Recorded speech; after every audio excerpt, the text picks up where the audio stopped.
पौराणिक कथा के अनुसार रक्त बीज नामक राक्षस से देवता और मनुष्य सभी त्रस्त थे। रक्त बीज राक्षस की विशेषता यह थी कि जैसे ही उसके रक्त की बूंद धरती पर गिरती तो उसके जैसा एक और राक्षस पैदा हो जाता था। इस राक्षस से परेशान होकर समस्या का हल जानने सभी देवता भगवान शिव के पास पहुँचे। भगवान शिव को पता था कि इसका वध अंत में देव पार्वती ही करेंगी। भगवान शिव ने माता से अनुरोध किया। इसके बाद माँ पार्वती ने स्वयं शक्ति व तेज से माँ कालरात्रि को उत्पन्न किया। इसके बाद जब माँ ने दैत्य रक्त बीज का अंत किया और उसके शरीर से निकलने वाले रक्त को माँ कालरात्रि ने जमीन पर गिरने से पहले ही अपने मुख में भर लिया। इस रूप में माँ पार्वती कालरात्रि कहलाईं। इस दिन माँ दुर्गा के 7वें स्वरूप माँ कालरात्रि की पूजा की जाती है। विधि पूर्वक देवी की पूजा करने से भक्तों से बुरी शक्तियाँ दूर रहती हैं और अकाल मृत्यु का भय भी दूर होता है। मान्यता है कि माँ के इस स्वरूप से सभी सिद्धियाँ प्राप्त होती हैं। माता का रंग काला होने के कारण इन्हें कालरात्रि कहा जाता है।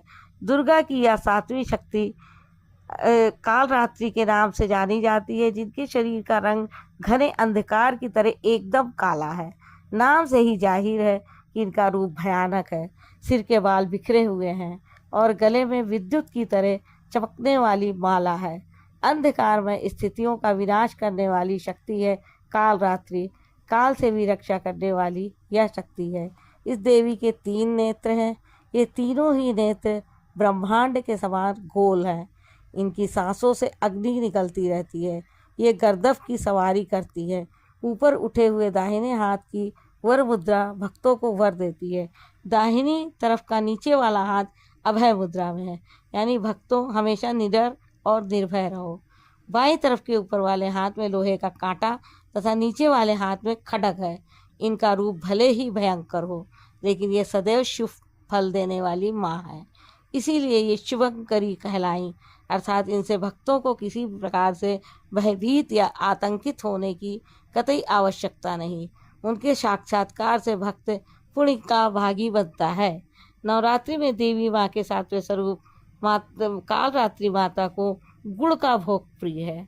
7वें नवरात्रि पर माँ को गुड़ का नैवेद्य चढ़ाने व उसे ब्राह्मण को दान करने से शोक से मुक्ति मिलती है एवं आकस्मिक आने वाले संकटों से रक्षा भी होती है। इसके अलावा गुड़ का भोग लगाकर उसे प्रसाद के रूप में खाना सेहत के लिए भी फायदेमंद है। सभी भक्तों को जय माता दी।